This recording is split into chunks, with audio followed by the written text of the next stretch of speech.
Bahrain ने अपना राजदूत वापस बुला लिया है। इजरायल ने कहा रिश्ते सामान्य हैं।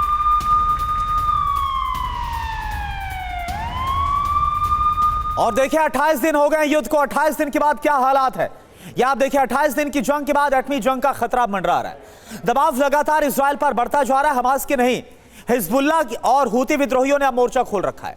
इस मोर्चे पर अब ईरानी हुसैनी ब्रिगेड भी कूद गई है। ईरान से पहुंच गई है वो लेबनान, जिसकी वजह से युद्ध अब नए दौर में पहुंचता नजर आ रहा है। और एटमी वॉर के साथ वर्ल्ड वॉर की आहट भी अब साफ सुनाई दे रही है। अब हिजबुल्लाह, हूती और हमास इजरायल से जंग कैसे आर पार छिड़ रही है वो सब आपको दिखा रहे हैं।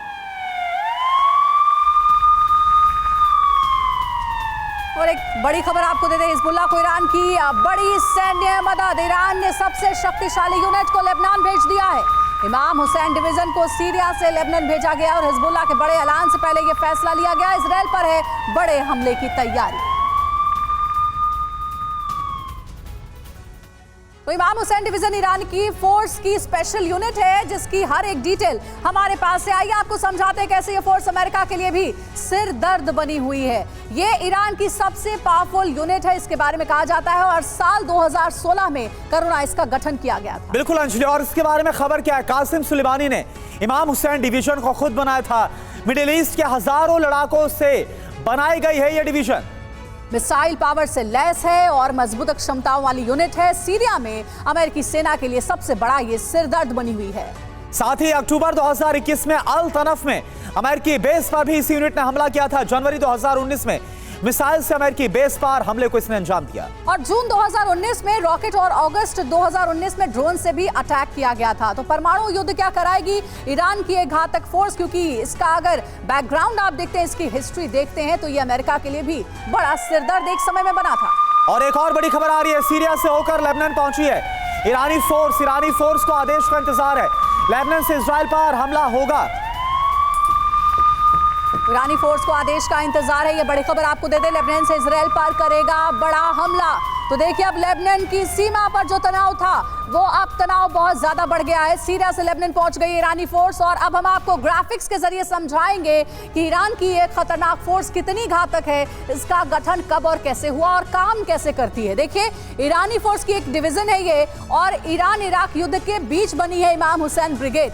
कई ऑपरेशन को अब तक अंजाम दे चुकी है। कमांडर जुल्फिकार के हाथों में इसकी कमान है। हुसैन ब्रिगेड दक्षिण लेबनान पहुंची है। ब्रिगेड में इराकी शिया लड़ाके शामिल है और सीरिया का दमिश्क इलाका इसका मजबूत गढ़ बताया जाता है। खुफिया और सीक्रेट मिशन में ये माहिर है। ईरान एजेंडे को मजबूत बनाना इसका मकसद है। सुप्रीम लीडर खामनेई को सीधे रिपोर्ट ये करती है। और चलिए अब आपको ये बताते हैं कि कैसे इजरायल के खिलाफ खतरनाक प्लान तैयार किया जा रहा है। लेबनान की जमीन से इजरायल पर भीषण हमला जारी है। हिजबुल्लाह का साथ देने के लिए ईरान की इमाम हुसैन ब्रिगेड भी दक्षिणी लेबनान पहुंच गई है। दक्षिणी लेबनान जिसका बॉर्डर लगता है सीधे उत्तरी इजरायल में। अब हिजबुल्लाह और ईरानी फोर्स मिलकर इजरायल पर हमला करेगी, जिससे युद्ध के और भी विध्वंसक होने के पूरे आसार हैं। जी हाँ, इजरायल हमास जंग के 28 दिन बीत चुके और हमास ने 7 अक्टूबर को इजरायल पर पहला हमला किया था। इसके बाद इजरायली फोर्स गाजा में हमास के ठिकानों पर लगातार बमबारी कर रही है। इस जंग में इजरायल के खिलाफ हूती और हिजबुल्लाह के भी शामिल हो जाने से जंग और बड़ी हो गई है। तो आपको बता दें कि तबाही के 28 दिन हो चुके हैं और हिजबुल्लाह ने अब विध्वंसक प्लान भी बना लिया है। एक और अहम खबर हमास ने दी, इजरायल पर बड़े हमले की धमकी। 7 अक्टूबर से भी बड़े हमले की धमकी दी गई। हमास लीडर ने अमेरिका विरोधी देशों से मदद मांगी है। रूस और चीन से हमास ने मदद मांगी है। और कई बड़े डेवलपमेंट्स। एक और बड़ी खबर, अल कस्साम ब्रिगेड का उत्तरी इजरायल पर हमला हुआ। किरियत शमोना और आसपास के 12 इलाकों में बताया जा रहा है कि मिसाइलों से हमला किया गया। 12 मिसाइलें दागी गई। अल कस्साम ब्रिगेड ने जारी किया हमले का वीडियो। ये देखिए अल कस्साम ब्रिगेड ने जारी किया ये वीडियो, जिसमें बताया जा रहा है कि किरियत शमोना और आसपास के इलाकों में कुल 12 मिसाइलों से हमला किया गया है। अल कस्साम ब्रिगेड का उत्तरी इजरायल पर हुआ है बड़ा हमला।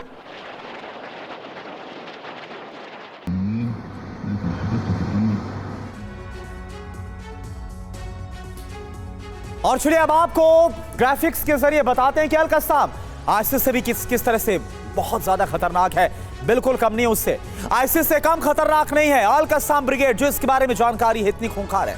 अल कस्साम में कई विंग्स में 30,000 लड़ाके हैं। अल कस्साम ने अपनी विंग को 4 यूनिट्स में बांट रखा है। नकाब force, naval commando, rocket brigade और एयर विंग। अल कस्साम के पास बड़ी अंडरग्राउंड टीम है और अल कस्साम को रॉकेट और ड्रोन बनाने में महारत हासिल है।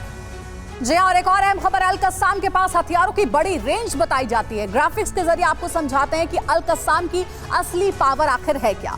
अल कस्साम की असली पावर क्या है ये देखिए, ग्राफिक्स के जरिए आपको बता रहे हैं। Konkurs anti tank guided missile है उसके पास, Yasin RPG anti tank rocket propelled grenade है और साथ ही साथ M302 रॉकेट है, कस्साम रॉकेट भी है और अल कुद्स रॉकेट है। तो ये है असली ताकत अल कस्साम की और इसी के जरिए अब युद्ध के मैदान में कूदने को तैयार है। प्रोफेसर सतीश, जंग के मैदान में इजराइल के लिए बड़ी मुसीबत हो गई है क्योंकि चौतरफा हमले तो किए ही जा रहे हैं, अलग अलग जो संगठन है वो भी उसके खिलाफ अब उतर आए हैं। लेकिन ईरान जिस तरीके से उकसाने का काम कर रहा है, इन संगठनों को एकजुट करने का काम कर रहा है, क्या आप ये मानकर चले कि इजराइल वर्सेस ईरान की भी ये जंग है? देखिए, अगर ईरान के सामने कई चुनौतियां हैं, अगर ईरान चुप भी रहता है तब भी उसके लिए मुश्किलें हैं, अगर वो कुछ करता है तब भी चुनौतियां उसके सामने पश्चिमी देशों विशेषकर अमेरिका से मिलेंगी। जी, चुप रहने पर पूरा जो खलीफा का जो उसका तंत्र है और खुमैनी और खामेनी के साथ एक वर्चस्व का कि इस्लामिक देशों का मैं पुरोधा हूँ, इस्लामिक देशों का मैं मुखिया हूं, अगर वो कुछ बोलता नहीं है तब उसके सामने संकट की स्थिति आएगी। हम ये भी जानते हैं कि ईरान में पिछले साल जो आंतरिक राजनीतिक परिवर्तन हुए और लोकतांत्रिक मूल्यों का जिस तरीके से वहाँ पर दिखाई दिया महिलाओं, विशेषकर महिलाओं के बीच में, तो उसके जो धार्मिक गुरु हैं उन पर भी प्रश्न चिन्ह उठाए जाने लगे थे और लगा था कि व्यवस्था बदलेगी।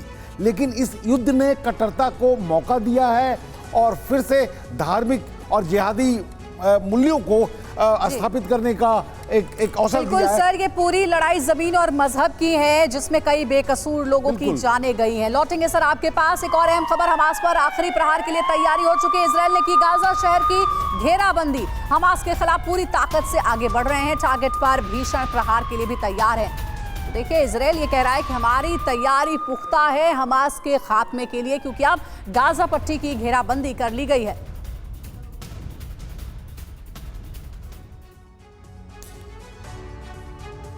और चलिए अब आपको मैप के जरिए दिखाते हैं कि आखिरकार गाजा में कहां तक पहुंच गई है इजरायली सेना यानी कि आईडीएफ। जरा मैप आप गौर के साथ देखिए।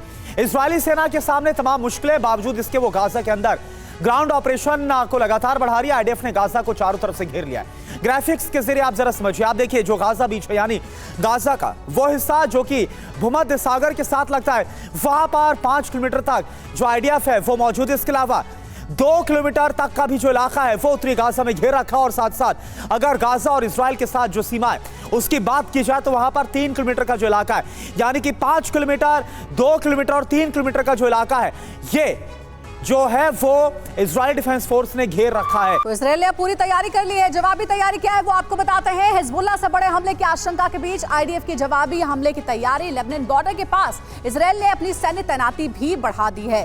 साथ ही साथ जानकारी ये भी मिल रही है कि आईडीएफ चीफ बॉर्डर पर तैनात जवानों से मिलकर उनका हौसला भी उन्होंने बढ़ाया है और लेबनान की सीमा से लगे गाँव को इजराइल ने पहले ही खाली करा लिया है। सिर्फ इतना ही नहीं बल्कि हिजबुल्लाह के जो अहम ठिकाने हैं वहां पर हवाई हमले लगातार किए जा रहे हैं और उन ठिकानों को तबाह किया जा रहा है। हिजबुल्लाह को बुरा अंजाम भुगतने की भी इजराइल ने चेतावनी दी है।